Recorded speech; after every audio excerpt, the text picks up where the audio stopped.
भारत में संसदीय शासन व्यवस्था को अपनाया गया है जिसका प्रमुख राष्ट्रपति होता है परंतु राष्ट्रपति को उसके कार्यों में सहायता एवं सलाह देने के लिए एक मंत्री परिषद होती है जिसका प्रधानमंत्री होता है, जो मंत्री परिषद के साथ वास्तविक कार्यपालिका के रूप में कार्य करता है। इसलिए इन्हें लोकसभा के प्रति सामूहिक रूप से उत्तरदायी बनाया जाता है। इंग्लैंड के प्रधानमंत्री विलियम एवॉर्ड ग्लैडस्टोन ने कहा था कि कैबिनेट सूर्य के समान है जिसके चारों ओर अन्य ग्रह निकाय परिभ्रमण करते हैं। तो आज के सेशन में हम लोग इसी सूर्य जिसके प्रमुख के रूप में भारतीय संविधान में प्रधानमंत्री के पद नाम से उल्लिखित किया गया है की चर्चा करेंगे। तो नमस्कार दोस्तों, मैं राहुल आप सभी का मंथन में स्वागत करता हूं। तो आइए आज के सेशन को हम लोग प्रारंभ करते हैं। तो सर्वप्रथम कहा गया है कि भारतीय संविधान के अनुच्छेद 53 में क्या कहा गया है कि संघ की जो कार्यपालिका शक्ति होगी, संघ की कार्यपालिका शक्ति राष्ट्रपति में निहित होगी जिसका प्रयोग संविधान के अनुसार वह स्वयं या अधीनस्थ अधिकारियों के माध्यम से करेगा। तो यहाँ पर अब यह प्रश्न है कि यह अधीनस्थ अधिकारी होगा कौन? तो यहाँ अधीनस्थ अधिकारियों से तात्पर्य किससे है? तो मंत्री परिषद से है। अनुच्छेद 74 जो यह प्रावधानित करता है कि राष्ट्रपति को उसके कार्यों में सहायता और सलाह देने के लिए क्या होगी? एक मंत्री परिषद होगी जिसका प्रधान कौन होगा? प्रधानमंत्री, जिसका प्रधानमंत्री होगा। यहाँ पर वही कहा गया है आर्टिकल 74 में कि राष्ट्रपति को उनके कार्यों में सहायता तथा सलाह देने के लिए एक मंत्री परिषद होगी जिसका प्रधान कौन होगा? प्रधानमंत्री। आर्टिकल 75 क्या कहता है कि प्रधानमंत्री सहित सभी मंत्रियों के लिए योग्यताएं, नियुक्ति, कार्यकाल, उत्तरदायित्व, शपथ, वेतन तथा भत्तों का जो वर्णन किया गया है वह संपूर्ण रूप से आर्टिकल 75 में किया गया है। इस प्रकार हम लोग देखें तो सैद्धांतिक रूप से संविधान की समस्त कार्यपालिका शक्ति तो राष्ट्रपति में निहित होती है, परंतु वास्तविक रूप से जो कार्यपालिका की शक्ति है, वास्तविक रूप से कार्यपालिका की शक्ति का प्रयोग प्रधानमंत्री के नेतृत्व में मंत्री परिषद करती है। वही आर्टिकल 75(1) में प्रधानमंत्री की नियुक्ति के संबंध में प्रावधान किया गया है। यहाँ ध्यान रखिएगा कि भारत में प्रधानमंत्री की नियुक्ति की जाती है, अत्यंत ही महत्वपूर्ण है और हमेशा प्रतियोगी परीक्षार्थी इस असमंजस में रहते हैं कि प्रधानमंत्री का चुनाव होता है या नियुक्ति। तो आर्टिकल 75(1) हम कहता है कि प्रधानमंत्री की नियुक्ति राष्ट्रपति करेगा तथा अन्य मंत्रियों की जो नियुक्ति है वह राष्ट्रपति प्रधानमंत्री की सलाह पर करता है। यहाँ एक उल्लेखनीय तथ्य है कि यह जो नियुक्ति प्रक्रिया होगी इस प्रक्रिया में राष्ट्रपति स्वतंत्र नहीं है, यानी राष्ट्रपति स्वतंत्र रूप से इस निर्णय को नहीं ले सकता है, बल्कि लोकसभा में बहुमत प्राप्त दल के नेता को ही राष्ट्रपति प्रधानमंत्री के रूप में नियुक्त कर सकता है। परंतु त्रिशंकु लोकसभा जब बनेगी तो उस परिस्थिति में राष्ट्रपति अपने विवेकाधीन शक्ति का प्रयोग करता है तथा उस व्यक्ति को प्रधानमंत्री बनाने के लिए आमंत्रित करता है जो लोकसभा में बहुमत प्राप्त कर सकता है। यानी राष्ट्रपति त्रिशंकु लोकसभा की स्थिति में उस व्यक्ति को अपने विवेकाधीन शक्ति का प्रयोग करते हुए आमंत्रित करेंगे जो लोकसभा में अपना बहुमत प्राप्त कर सकता है। वहीं हम लोग देखें मंत्रियों की नियुक्ति राष्ट्रपति प्रधानमंत्री की सलाह पर करते हैं। और यहाँ एक उल्लेखनीय तथ्य है कि इस विषय पर राष्ट्रपति प्रधानमंत्री की सलाह मानने हेतु बाध्य हैं तथा इस मामले पर यानी मंत्रियों की नियुक्तियों के मामले पर प्रधानमंत्री का जो निर्णय होगा यह अंतिम निर्णय होगा और राष्ट्रपति इसमें परिवर्तन नहीं कर सकते हैं। आर्टिकल 75(2) यह प्रावधानित करता है कि मंत्रीगण राष्ट्रपति के प्रसाद पर्यंत ही अपना पद धारण कर सकते हैं और राष्ट्रपति जो है प्रधानमंत्री की सलाह पर किसी भी समय किसी भी मंत्री को उन्हें त्यागपत्र देने के लिए कह सकते हैं। यहाँ भी प्रधानमंत्री का जो सलाह होगा उस सलाह के अनुसार ही राष्ट्रपति कार्य करते हैं। नेक्स्ट है आपका आर्टिकल 75(5). इसमें कहा गया है कि मंत्री पद पर नियुक्त होने के लिए किसी भी व्यक्ति की क्या योग्यता होनी चाहिए। तो यहाँ पर जो योग्यता होनी चाहिए वह सर्वप्रथम योग्यता है कि उस व्यक्ति को संसद के किसी भी सदन का सदस्य होना चाहिए। यह अत्यंत ही अनिवार्य योग्यता है। यदि कोई भी व्यक्ति संसद का सदस्य नहीं है तथा उसे संघ सरकार में मंत्री के रूप में नियुक्त किया गया है तो उस व्यक्ति को 6 महीने के भीतर 6 महीने के भीतर संसद के किसी भी सदन की सदस्यता ग्रहण करनी होगी। अन्यथा इस समयावधि की समाप्ति के पश्चात वह व्यक्ति मंत्री नहीं रह सकता है। 75(4) में मंत्रियों के शपथ का उल्लेख किया गया है और 75(3) संपूर्ण मंत्री परिषद को लोकसभा के प्रति सामूहिक रूप से उत्तरदायी बनाया गया है। चूंकि हम लोग ऊपर देख चुके हैं कि संसदीय शासन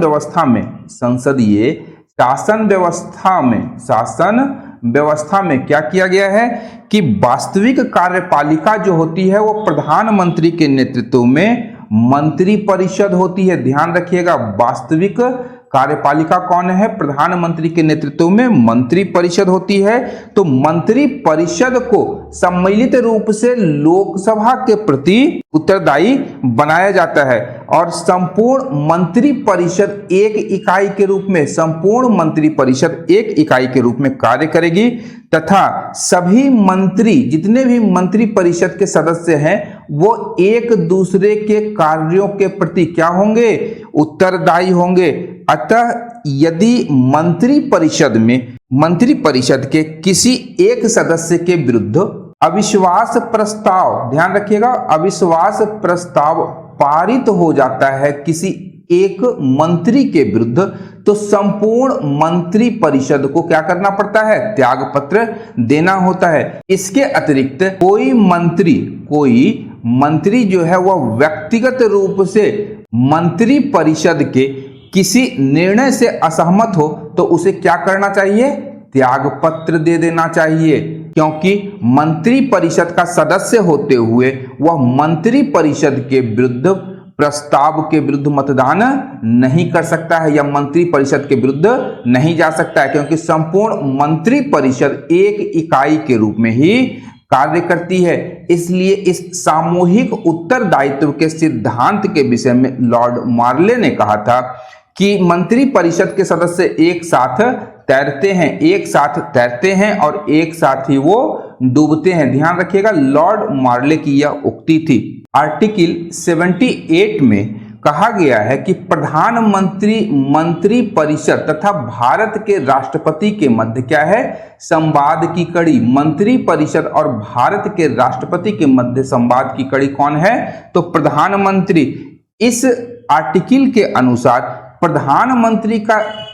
प्रधानमंत्री के कुछ कर्तव्य बताए गए हैं, जिसके अनुसार वह संघ की कार्यपालक प्रशासन के संबंध में, प्रशासन या कोई विधान है उसके संबंध में मंत्री परिषद के सभी निर्णयों से राष्ट्रपति को किसे तो राष्ट्रपति को अवगत करवाए, यह प्रधानमंत्री का कर्तव्य होगा। इसके अतिरिक्त यदि राष्ट्रपति संघ के कार्यपालक और के प्रशासन या विधान से संबंधित कोई भी सूचना यदि प्राप्त करना चाहता है तो राष्ट्रपति द्वारा मांगी गई सूचना देने का कर्तव्य किसका होगा? प्रधानमंत्री का होगा। इसके अतिरिक्त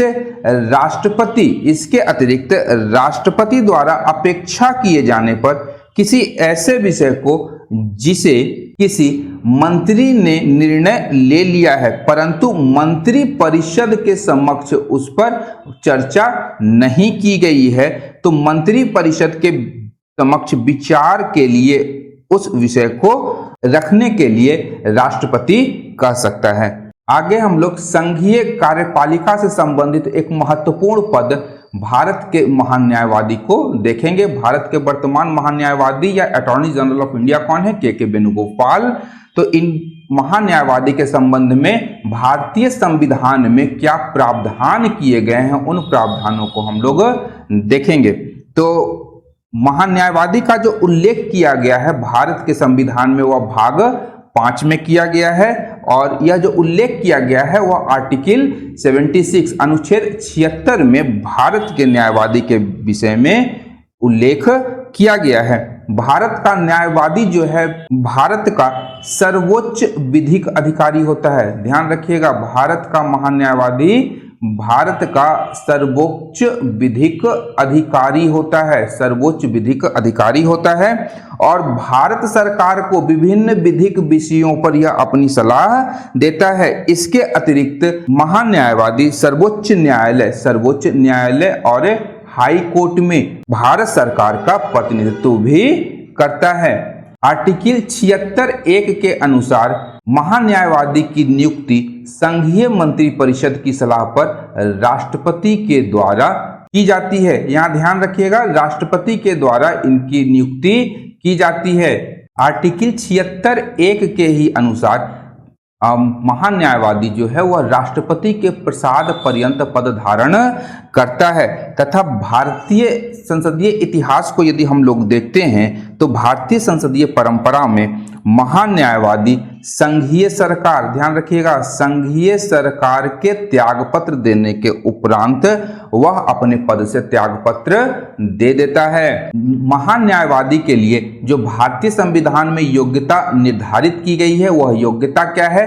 तो अनुच्छेद 124(3) के अनुसार वह सुप्रीम कोर्ट या सर्वोच्च न्यायालय के न्यायाधीश बनने की योग्यता रखता हो। और यदि हम लोग इस योग्यता को देखें, सुप्रीम कोर्ट के न्यायाधीश बनने की जो योग्यता है उसके अनुसार कि कोई भी व्यक्ति एक या एक से अधिक हाई कोर्ट में 5 वर्ष तक क्या रहा हो? न्यायाधीश रहा हो, तो वह सुप्रीम कोर्ट में क्या बन सकता है? न्यायाधीश बन सकता है या भारत का महान्यायवादी नियुक्त हो सकता है। इसके अतिरिक्त वह एक या एक से अधिक हाई कोर्ट में लगातार 10 वर्षों तक अधिवक्ता रहा हो तो वह सुप्रीम कोर्ट या सर्वोच्च न्यायालय में न्यायाधीश बन सकता है, साथ ही भारत का महान्यायवादी भी बन सकता है। तथा अंतिम और महत्वपूर्ण योग्यता है कि वह राष्ट्रपति की राय में क्या हो? एक विधिवेता हो, जिसे विधि के विषय में अच्छी जानकारी हो और सारगर्भित जानकारी हो, तो वह व्यक्ति भारत का महान्यायवादी बन सकता है। आगे हम लोग महान्यायवादी से संबंधित उसके कार्यों को देखते हैं। तो आर्टिकल 76(2) कहता है कि राष्ट्रपति द्वारा निर्देशित विषयों पर वह भारत सरकार को सलाह देगा। जो भी विषय राष्ट्रपति के द्वारा महान्यायवादी को निर्देशित किए जाते हैं उन विषयों पर महान्यायवादी अपनी विधिक राय प्रस्तुत करता है। और इसका कार्य क्या होगा? तो भारत के सभी न्यायालयों में यह सुनवाई करने का अधिकार रखता है, जो अत्यंत ही महत्वपूर्ण है। यदि पूछा जाए कि भारत के सभी न्यायालयों में सुनवाई का अधिकार किसे है, तो वह महान्यायवादी को दिया गया है। इसके अतिरिक्त आर्टिकल 88 यह कहता है कि संसद के दोनों सदनों की कार्यवाही में भाग लेने का जो अधिकार है वह किसे दिया गया है? महान्यायवादी को दिया गया है। परंतु यहां ध्यान रखिएगा, कार्यवाही में तो भाग ले सकते हैं, परंतु महान्यायवादी सदन में किसी भी प्रकार की मतदान प्रक्रिया में भाग नहीं ले सकते हैं, यानी इन्हें मतदान देने का, किसी भी विषय के ऊपर मतदान देने का अधिकार नहीं है। वहीं आर्टिकल 88 यह भी कहता है कि संसद की संयुक्त बैठक, दोनों सदनों की यदि संयुक्त बैठक बुलाई गई है या संसद की किसी समिति की बैठक में भी उसे बिना किसी मताधिकार के भाग लेने का अधिकार प्रदान किया गया है। यानी आर्टिकल 88 के अनुसार महान्यायवादी संसद के दोनों सदनों के अतिरिक्त संसद की संयुक्त बैठक और संसद की किसी भी संसदीय समिति में भाग ले सकता है, परंतु उसे मत डालने का अधिकार नहीं दिया गया है। यह प्रमुख प्रावधान संविधान के आर्टिकल 88 में वर्णित किया गया है। इसके अतिरिक्त हम लोग यदि देखें तो भारत में महान्यायवादी को सहायता देने के लिए एक सॉलिसिटर जनरल की नियुक्ति की जाती है तथा 2 अतिरिक्त सॉलिसिटर जनरल की भी नियुक्ति की जाती है। जहां एक और महान्यायवादी एक संवैधानिक पद है, वहीं सॉलिसिटर जनरल भारत सरकार के द्वारा सृजित किया गया एक पद है। सॉलिसिटर जनरल का भी मूल कार्य है भारत सरकार को विधिक सलाह देना या राष्ट्रपति के द्वारा निर्देशित विषयों पर भारत सरकार को सलाह देना। तो आज का हमारा सेशन यहीं पर समाप्त होता है। उम्मीद करता हूं कि आप लोगों को मेरा यह प्रयास पसंद आ रहा होगा। यदि आप लोग किसी भी अन्य विषय पर वीडियो चाहते हैं तो आप मुझे कमेंट बॉक्स में अपने विचार रख सकते हैं। इसके अतिरिक्त वीडियो से संबंधित कोई भी विचार या सुझाव है तो आप कमेंट कर सकते हैं। अंत तक देखने के लिए धन्यवाद। देखते रहिए मंथन, क्योंकि मैं इस प्रकार के वीडियो लाता रहता हूं। Thank you.